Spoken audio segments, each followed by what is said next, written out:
시청자 여러분 안녕하십니까? VOA 뉴스투데이 시작합니다. 북한 김일성 대학교가 세계 여러 나라 대학과 공동 연구를 진행하거나 자매 관계를 맺었다는 주장이 VOA 취재 결과 사실과 다르다는 보도 전해드렸는데요. 유엔 대북제재위원회도 이 같은 사실을 확인하고 북한 측의 일방적인 주장이 해당 대학들의 평판에 영향을 주고 있다고 지적했습니다.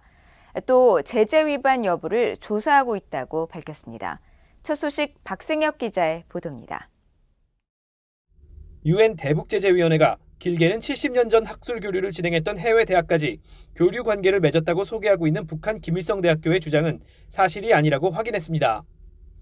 유엔 대북제재위원회 전문가 패널의 에릭 펜튼 보크 조정관은 14일 VOA에 서구 대학들과 자매 결연을 맺었다는 김일성 대학 웹사이트의 주장은 거짓이거나 지금은 완전히 지난 일이라고 밝혔습니다.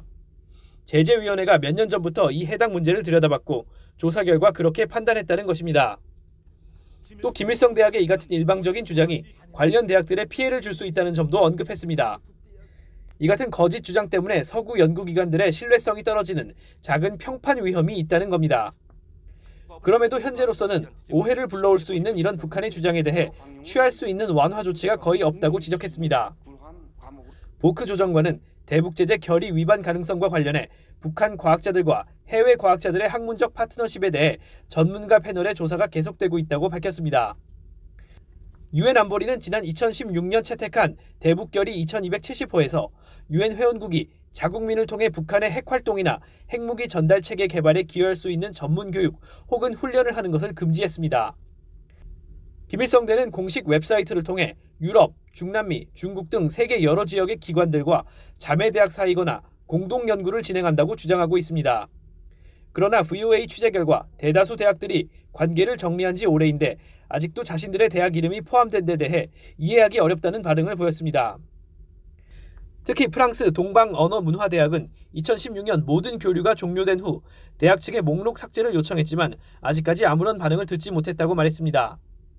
동유럽 슬로바키아의 코멘스키 종합대는 김일성대와의 협력은 70년 전이라며 지금은 아무 관계도 아니라고 일축했습니다. 김일성대 측이 협력 관계를 주장하는 해외 대학과 연구기관은 약 40여 곳에 이릅니다. VOA 뉴스 박승혁입니다. 취임 이후 처음으로 한국 등 인도태평양 순방에 나선 제닛 옐런 미국 재무부 장관이 한국, 일본 등 동맹과의 경제관계를 심화하는 것이 순방의 목표라고 밝혔습니다. 옐런 장관은 14일 인도네시아 발리에서 주요 20개국 재무장관 회의를 앞두고 연 기자회견에서 이번 순방을 통해 우선 가장 가까운 관계들을 확인하고 강화하려는 것이라고 말했습니다. 그러면서 일본과 한국과 같은 동맹국들과 G20 회원국들과 경제관계를 심화하면서 우리의 경제와 공급망을 더욱 강력하고 회복력 있게 만들 수 있고 미국과 국제사회의 물가 상승을 불러일으킨 값비싼 혼란을 방지할 수 있다고 강조했습니다. 옐런 장관은 인도네시아에서 G20 재무장관 회의를 참가한 뒤 19일 한국에서 추경호 경제부총리 겸 기획재정부 장관, 이창용 한국은행 총재를 만날 예정입니다. 마크 에스퍼 전 미국 국방장관은 미국, 일본, 호주, 인도의 비공식 안보협의체 쿼드를 확대해야 하며 한국이 훌륭한 후보국이 될 것이라고 밝혔습니다.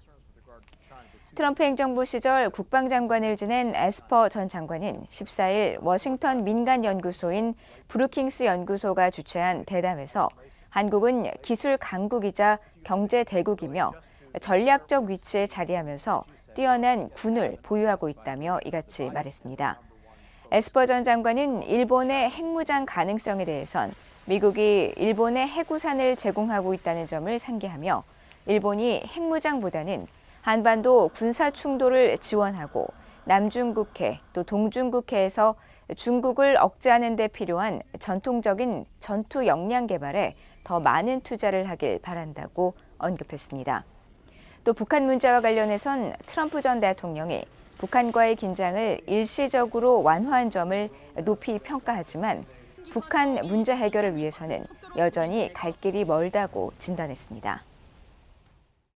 개성공단 내 대형 트럭이 운행 중인 장면이 포착됐습니다. 공장 건물에선 승합차로 보이는 차량도 확인됐는데 여러 대의 버스가 특정 건물에 정기적으로 정차하는 사실과 더불어 한국 자산에 대한 북한의 무단 가동 정황이 점차 뚜렷해지고 있습니다. 함지아 기자가 보도합니다.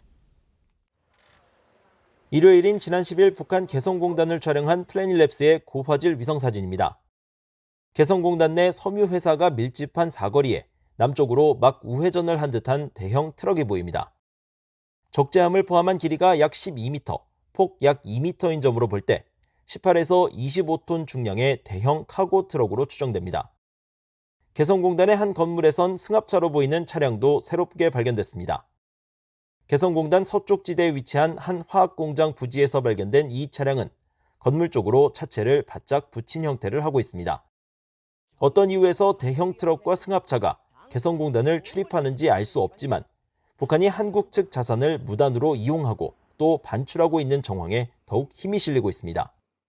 BOA가 버스 여러 대가 지속적으로 정차한다고 지목한 공장 건물에선 이번에도 한국이 제공한 버스 8대가 확인됐습니다. 이 공장에선 지난해 8월부터 버스 8에서 9대가 정기적으로 정차한 모습이 관측돼 북한이 버스를 이용해 근로자를 실어나르는 게 아니냐는 의문이 제기됐는데 이날도 어김없이 버스 여러 대가 발견된 겁니다. 이 버스 한 대에 최대 50명이 탑승할 수 있는 만큼 9대의 버스에 나눠 타고 이동할 수 있는 근로자는 최대 450명에 달합니다. 이런 가운데 개성공단의 버스 차고지에선 주차구역에 있던 약 30대의 버스가 이동한 사실도 확인됐습니다.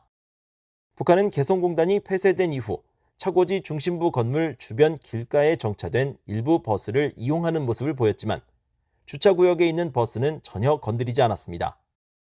하지만 이번 위성사진을 통해 북한이 기존에 이용하던 일부 버스와 별도로 주차구역에 있던 최소 30대의 버스를 추가로 운용 중이란 사실이 확인된 겁니다. 과거 개성공업지구관리위원회는 개성공단이 정상 운영되던 시절 북측 근로자 출퇴근 편의 제공을 위해 현대자동차의 에어로시티 버스 290여 대를 제공했습니다. 하지만 현재 이곳에는 약 230대의 버스만 남아 있습니다. 최근 통일부 관계자는 북한이 개성공단 남측 공장 일부를 무단 가동 중인 사실을 인정했습니다. 한국통일부는 북한 근로자가 남측 공장에 출근해 생산 활동에 동원되느냐는 질문에 그렇다고 답해 BOA의 앞선 보도 내용을 확인했습니다. BOA 뉴스 함지아입니다.